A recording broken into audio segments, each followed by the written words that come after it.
Sophie drive nail into MEG coffin as royal staff. Samantha Cohen reveals how she bullied Lady Louise.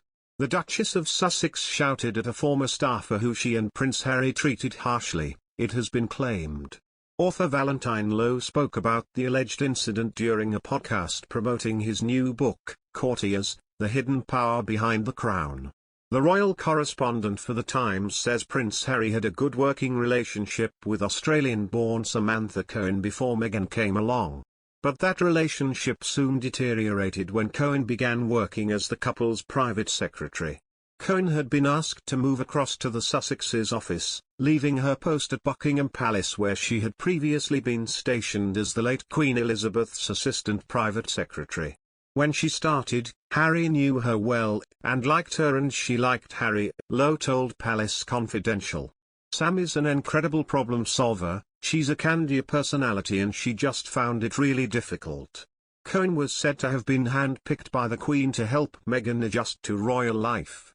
But things didn't go as planned. She was asked to do things that a private secretary wouldn't normally be asked to do, and I think she was treated harshly, Lowe says.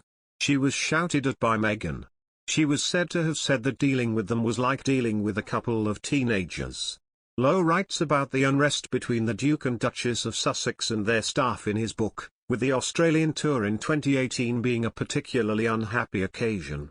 Ahead of boarding a flight from Tonga to Sydney, Meghan screamed at her staff and accused them of failing her, he says. That confrontation was allegedly directed at Cohen before the flight from Tonga to Sydney. In 2021, Lowe was the journalist to first reveal accusations of bullying by the couple against their staff. Those claims were strenuously denied by Meghan, who said it was part of a smear campaign ahead of her and Prince Harry's interview with Oprah Winfrey. At the time, Lowe said Cohen had been bullied.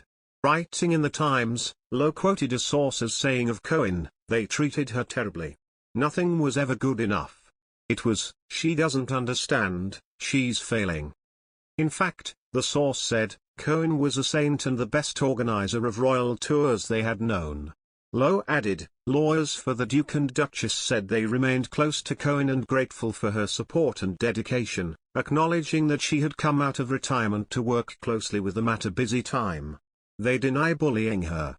Speaking overnight, Lowe says there were also major problems leading up to the royal wedding about all sorts of things. The choir, the food. The soon-to-be Duchess was also unhappy. Staff had been releasing details to the media before the big day. The palace would put out details about the cake, the dress, whatever, to keep the media happy. He said alternative plans were created when it emerged that Meghan wasn't keen on the current arrangement. There was some poor woman presenting an alternative plan and Meghan was really unhappy with the alternative plan. She is then alleged to have told that aide, "Believe me, if there was anybody else I could get to do this, I would." In other news, the Duke and Duchess of Sussex announced they will be returning to the UK in a surprise visit next month to look in on charities close to their heart in Manchester and London. But journalist Camilla Long slammed Harry for whirly bending for participating in some sub-Trudeau globalist balls.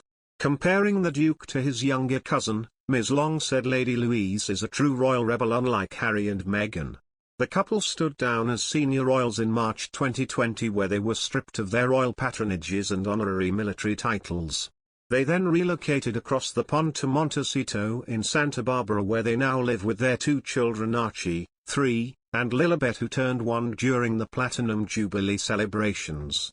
Writing in the Sunday Times, Ms. Long said Lady Louise is a modest, likable young woman, accusing Harry and Meghan of having no self-awareness whatsoever. She continued, "The problem with all this, of course, is that the current royal family spend a huge amount of time emphasizing duty, diligence, service, and grace. While Harry is whirly-birding into Manchester to participate in some sub-Trudeau globalist balls, 4 transformative days of panels, his cousin, Lady Louise Windsor, has been working in a gardens centre for £6.83 an hour, the minimum wage. What's interesting is that this modest, likeable young woman, who looks as if she can take or leave being part of the royal family, strikes me as much more of a role model than anyone you'd catch around Meghan or at one of her ambitious, empty summits. As someone who seems happy to simply hold down a job, she is the true royal rebel, unlike Harry and Meghan, who think anything that doesn't involve a photo shoot is, like, what? What, exactly, do these two stand for, except hair and makeup and a morass of badly expressed ideas that show no self-awareness whatsoever? The Queen's youngest granddaughter, 18, who is often branded the monarch's favourite, has mostly grown up away from the spotlight.